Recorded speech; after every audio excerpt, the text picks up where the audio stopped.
Hello dear learners, আসসালামু আলাইকুম, আদাব। Unlock English with Suman YouTube চ্যানেলে আপনাদের সকলকে স্বাগত জানাচ্ছি। আশা করি সবাই আল্লাহ তাআলা অশেষ রহমতে ভালো আছেন, সুস্থ আছেন ইনশাআল্লাহ। আজ আমি আপনাদের সাথে খুবই ছোট্ট একটা বিষয় নিয়ে আলোচনা করব। খুব ছোট হলেও বিষয়টা অনেক বড়। তো এই বিষয়টা না জানলে বেসিক লেভেলের লার্নার যারা আছে তারা সাধারণত এই জায়গাটাতে মাঝে মাঝে জট পাকিয়ে ফেলে। তো এই আপনার এই জট সারা জীবনের জন্য খোলার একটা ব্যবস্থা করে দিচ্ছি ইনশাআল্লাহ, এরপর আর কখনোই সমস্যা থাকবে না। তো আমরা আজকে যেই বিষয়টা নিয়ে আলোচনা করব সেটা হচ্ছে অক্সিলারি ভার্বের সাথে নট ব্যবহার করার নিয়মটা। ধরুন অ্যাম একটা অক্সিলারি ভার্ব, আপনাকে বললাম অ্যামের সাথে একটা নট যোগ করেন দেখি, আপনি কি বলবেন? Am not. হ্যাঁ, অ্যাম নট এটাকে আমরা যদি অ্যাটাচ করে দিই এটাকে অ্যামেন্ড বলা যায় না, এটাকে ফর্মালি বলতে গেলে বলতে হয় আরেন্ট, আর যদি ইনফর্মালি বলেন তাহলে বলতে পারেন এইন্ট। এবার ইজ নটের ক্ষেত্রে কি হবে?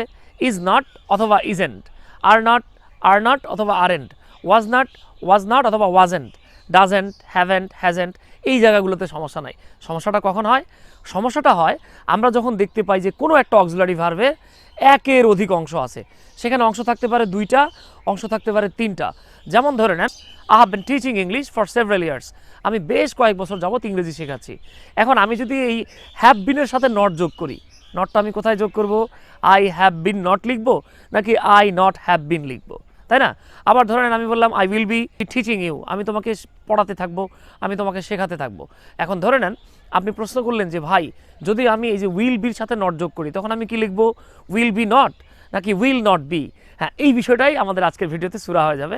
মাথায় রাখবেন যদি কোনো অক্সিলারি ভার্বের একটা অংশ থাকে, যেমন am, is, are, was, were, have, has, had, এগুলোর সাথে নট যোগ করলে জাস্ট তার সাথেই নট যোগ করবো আমরা। কিন্তু যদি কোনো অক্সিলারি ভার্বের সাথে একের অধিক অংশ থাকে সেক্ষেত্রে নট যোগ করতে হয় প্রথম অংশের পরে। যেমন উইল বি, আপনাকে কি লিখতে হবে? উইল নট বি অথবা ওন্ট বি। ক্যান বি, আপনি কি লিখবেন? Can be not, no. Can't be অথবা can not be. Have been, কীভাবে লিখবেন? হ্যাভ নট বিন অথবা হ্যাভেন্ট বিন। তাহলে ডিয়ার লার্নার্স, আমি ধরে নিচ্ছি ইনশাল্লাহ আজকের পরে অক্সিলারি ভার্বের সাথে নট যোগ করতে গেলে স্পেশালি যে সকল অক্সিলারি ভার্বের একের অধিক অংশ থাকে সেক্ষেত্রে আমরা নট যোগ করবো কোথায়? প্রথম অংশের পরে। আশা করি আমাদের আজকের এই ছোট্ট আলোচনাটা আপনারা বুঝতে পেরেছেন ইনশাল্লাহ। এরকম ছোট ছোট কিন্তু খুবই গুরুত্বপূর্ণ ভিডিও পাওয়ার জন্য লাইক, কমেন্ট এবং শেয়ার করে আমাদের পাশেই থাকবেন। আল্লাহ হাফেজ।